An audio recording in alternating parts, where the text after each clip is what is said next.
Buenas tardes, días, noches. Estamos en el segundo capítulo de Throwback Portafolio. Aquí mis compañeros, saluden, Brian. Yo soy Rachel. Yailin. José. Y Andrés López. Y bueno, para esta semana, los temas que pues abarcaremos, ¿verdad? Serán los de programación dinámica y los de algoritmos voraces. Entonces vamos a abrir con el tema de programación dinámica. Hay que decir que poco entendí. De verdad, es uno de los temas más, se los prometo, de verdad. Porque mamá no parece un mentiroso. No, de verdad, poco entendí. Este es uno de los temas, pues yo considero que se pueden ver más complejos junto con algoritmos voraces también. Me acuerdo que hacíamos la lectura, lo hacemos en grupo nosotros las lecturas, ¿verdad? Y yo iba leyendo y yo, ok, backtracking, se parece a backtracking. ¿Qué? Entonces, pues Y a ahora lo se mejor... alegró de que sí íbamos entendiendo. Es como, era como, ¿qué clase de backtracking es este? Sí, que espécimen tan extraño backtracking y se volvió, o sea, era una odisea y tras de eso vienen y bueno, a ver mis compas sus impresiones, ahorita continúo con esa anécdota de la tarea. Nada más que agregar a su impresión. En mi caso, por alguna razón en ese tema, no sé si les pasó a ustedes también, pero hay como una laguna mental entre backtracking y algoritmos voraces donde no sé qué pasó y parece que está programación dinámica. Sí, eso me pasa también. No sé si es como que todos los temas tienen algo en común y, profe, todas las lecturas tienen que ver con árboles. Y aquí yo creo que Diferentes todos, tipos de backtracking. aquí todos le tememos a los árboles personalmente. Yo, por una anécdota que tuve con un examen, entonces es un miedo irracional que yo creo que no se va a ir. Y entonces a mí me mencionan árbol y aunque no sea crear literal una estructura de árbol, bueno, ya a mí me tienen llorando honestamente. Entonces, por ahí va Claro, la... porque ese es un punto muy importante como paréntesis, no es que la programación dinámica haga árboles, igual Exacto, que en exacto. backtracking, ese es Pero un punto es un importante. comportamiento similar, por Es así la decirlo. forma en la que entendemos, para poder entender programación dinámica, lo vemos como en árboles. Pero sí, o sea, recuerdo Es que... una manera más sencilla de poder comprenderlo. Exacto, Es pero... una Forma rama visual, tal del vez. backtracking. Y ya. Suena No, mucho de backtracking. creo que la manera en la que yo entendí programación dinámica fue, claro, vemos backtracking, pero en este caso vamos a utilizar una subestructura que nos va a servir como auxiliar, ¿verdad? Para poder trabajar programación dinámica y evitar usar la fuerza bruta de backtracking. Pero hasta el momento me dices, ¿cuándo usas programación dinámica y backtracking? Y eso hasta la fecha algo que me cuesta resolver, ¿verdad? No, y creo que algo que también le mete una confusión es que yo me acuerdo ver los ejercicios y era como, ok, tal algoritmo que usted resolvió con backtracking, ahora resuélvalo con programación dinámica. Y nosotros con cara de qué, ¿qué nos están queriendo decir? Porque Y es cierto, yo recuerdo también ya que nos poníamos a leer, digamos, los ejercicios y todo, y todos eran iguales. Y uno decía, bueno, pero ¿cuál es la diferencia entre esto, backtracking y un algoritmo voraz? Y terminábamos en la misma conclusión que todo era lo mismo. es Y era que leer está una triste. y otra vez lo mismo, digamos, para poder comprender las diferencias. Claro, y luego no servía mucho el hecho de que venían los ejemplos explicados con árboles y uno así como, será mal Sí, momento al... Ajá. sí, bueno, a lo que yo entendí, la programación dinámica de hecho es un poco, escuchándolos a ustedes, porque yo creo que yo lo entendí por los árboles, por la forma en que se explica con los árboles. Y es que analizándolo con los árboles uno los puede partir en secciones y creo que esa es la idea, o sea, como la idea principal de la programación dinámica. Entonces, encontrar, como en este caso, lo que yo entendí, si tengo un árbol, un ejemplo de programación dinámica sería partir de el punto donde quiero llegar y buscar, analizando los puntos adyacentes hacia atrás. Entonces, digamos, más o menos eso fue lo que yo entiendo sobre esto de esto de dinámica, ¿verdad?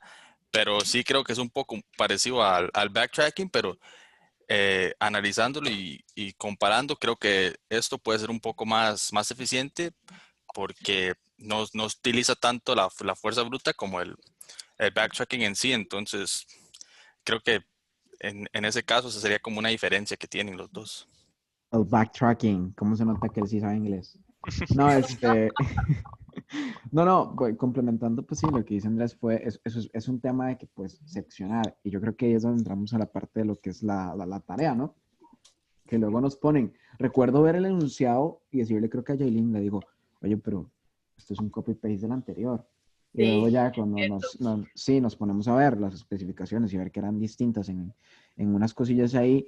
Ah, ok, bueno, no ha de estar tan complicada esta tarea, pues la verdad es que fue, yo creo Sí que nos costó. La más complicada. Esta fue la parte más del complicada curso, o por sea, mucho. sí, sí, la parte pasada del curso como que nos costaba agarrar del toque, pero una vez, no sé, sentándonos con el problema, salía. Esta vez sí, honestamente nos costó un poco más. No nos rendimos y entregamos todas las tareas y es lo importante, pero sí es cierto que se hizo más complicado. Claro, sí, iba a O sea, hablar algo. no, de lo poco que me acuerdo, porque en ese momento como que eran unas cosas, pero ya ahorita como que lo que me acuerdo de de la dinámica es que lo primero que hay que hacer es como identificar ciertas estructuras en el problema. Si no, no se... Y eso fue porque también se vio en algoritmos voraces, fue como que lo último, lo único que quedó. Yo creo que cuando hablamos de estas, pues las lagunas mentales, yo creo que verdaderamente corresponde a la época en la que se ven estos temas, porque yo personalmente creo que son los temas más complejos de análisis de algoritmos Sí, es cierto. y en la altura del semestre en la que estábamos teníamos que entregar por aquí una cosa, por allá la otra, y claro, tu cerebro se satura a cierto punto y tras de eso siempre está el factor de impresión, ¿verdad? Cuando uno, por ejemplo, no tiene cierto dominio de árboles y llega y ve que todos los ejemplos están en árboles, pues ahí un poquito entras en un poquito las ganas de Pánico. matarte. Eso es Sí, cierto, lo que dice Brian, porque yo creo que el semestre se puso borroso en un punto para la mayoría de materias, no solo análisis. Sí, es cierto. Pero, digamos, sí, por ejemplo, yo considero muy bien esta metodología de tener tareas semanales porque ya estaba acostumbrada así a otros cursos y otros profes y siento que es una forma bastante buena de aprender y repasar lo que uno pone en práctica, porque si uno viene, lee, o aprende, y luego hasta 3, 4 semanas después venís a ponerlo en práctica, es como volver a empezar de cero. Pero sí, a pesar de que estaban las tareas y lo hacíamos, como que uno está en un punto del semestre un poco fuera de sí mismo ya. Entonces, también pues en la potestad de poder discutirlo con otras personas, ¿verdad? Y un poco el confort, ¿verdad? Porque claro, somos varios y decís, bueno, no entiendo. Y luego dicen, no, todos dicen, no, tampoco entendemos. sí. Entonces te reconforta y luego te dice, oh rayos, estamos en una posición complicada, nadie entiende, ¿qué hacemos? Sí, por Entonces, una parte, uno dice como, ok, no soy el único que anda perdido, pero luego sucede eso mismo, que tal vez antes si uno se quedó perdido en el camino, los otros lo ayudaban o lo empujaban, o todos estábamos trabajando en una solución y de repente estábamos muy cerca y a uno se le prendía como quien dice el bombillazo y ok, ya está, pero ahorita sí cierto era como todos empezar o arrancar desde una base que no teníamos, porque sí entendíamos la teoría, pero es lo mismo que mencioné en el capítulo pasado, es muy complicado llevarlo a lo práctico. Sí se entiende como lo que dijo, creo que fue José, que hay que buscar una estructura óptima y ok, muy bien con eso, pero a la hora de programarlo es como donde la mente explota. Sí, es un poquito como difícil identificar esos patrones, como en Aquí los también, algoritmos, va ¿verdad? después fuera de Entra, la teoría. perdón, José. No, tranquila. Aquí también entra el tema de que ya estamos como en lo último, que son algoritmos voraces, y aquí arrastra lo que es el mínimo y el máximo, y también usa dinámica y usa backtracking. Entonces, si uno se quedó botado en alguno y no entendió, llega aquí a arrastrarlo, como dicen los chiquillos, entonces como bueno, otra vez devolverse, se hacer hizo todo. bolita de nieve, si usted Sí, no entiende. Entonces, es peor porque al final ni yo entiendo, ni ellos entienden, entonces como vamos igual, nadie entendió. Y hubo que hacer regresiones, claro, porque llegas a algoritmos voraces plaqueando los anteriores, pues tienes que regresarte a los temas anteriores. Contraproducentemente, llegamos y vemos la tarea de algoritmos voraces y la comparamos contra la tarea de programación dinámica, que pues verán que en tamaño es descomunalmente diferente, ¿verdad? Te pone a pensar un poco, ¿verdad? Cómo defines, por ejemplo, el tema de algoritmos voraces. Yo lo veo como el meme, como me sirve, porque tomas al final Me queda eso de voraces, ¿verdad? Como que se toma al final la solución ingenua, ¿verdad? No sé ustedes.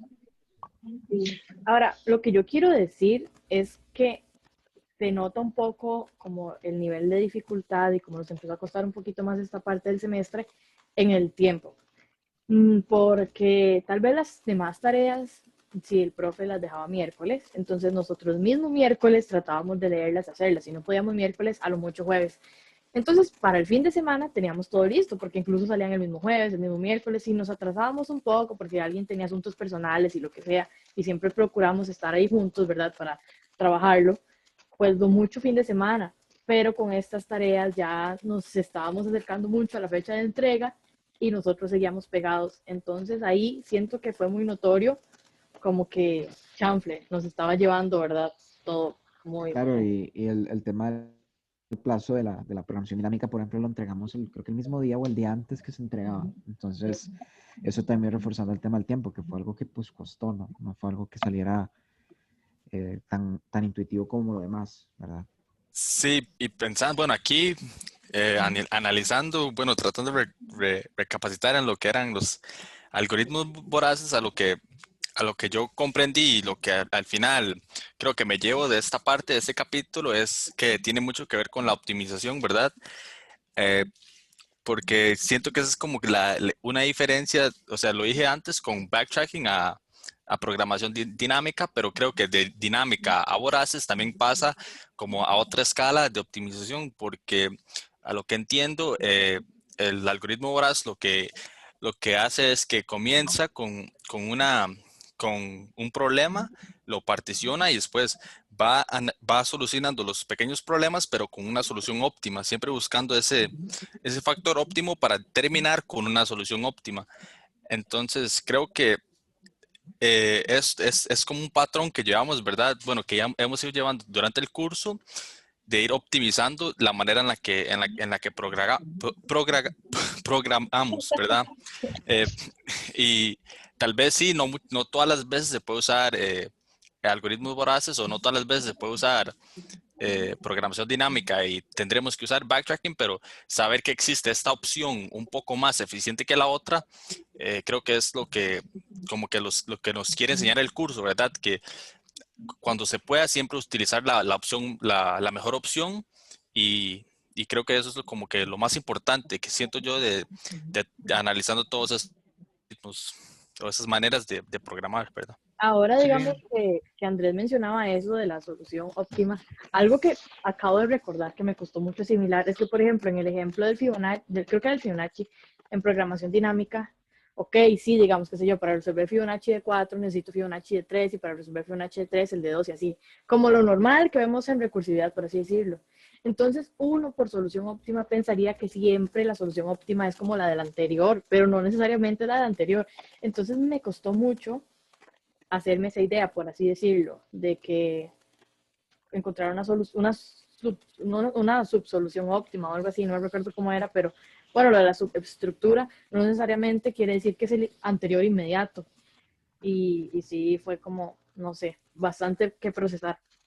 Sí, es un tema bastante curioso. Entonces, bueno, no sé si alguien quiere añadir algo más. para cerrar, me gustaría recalcar nada más que los algoritmos voraces al menos me parecieron unos algoritmos bastante intuitivos, como bastante fáciles de comprender y de aplicar. Entonces son como los puntos más bonitos, los que uno quiere usar. Los que uno quiere ser correcto, porque cuando vi programación dinámica en la vida dije, "Más, esto no promete". Pero bueno, creo que con eso cerraríamos. Muchas gracias por oírnos y nos vemos en el siguiente capítulo. Gracias, hasta luego. Gracias. Hasta luego. Gracias.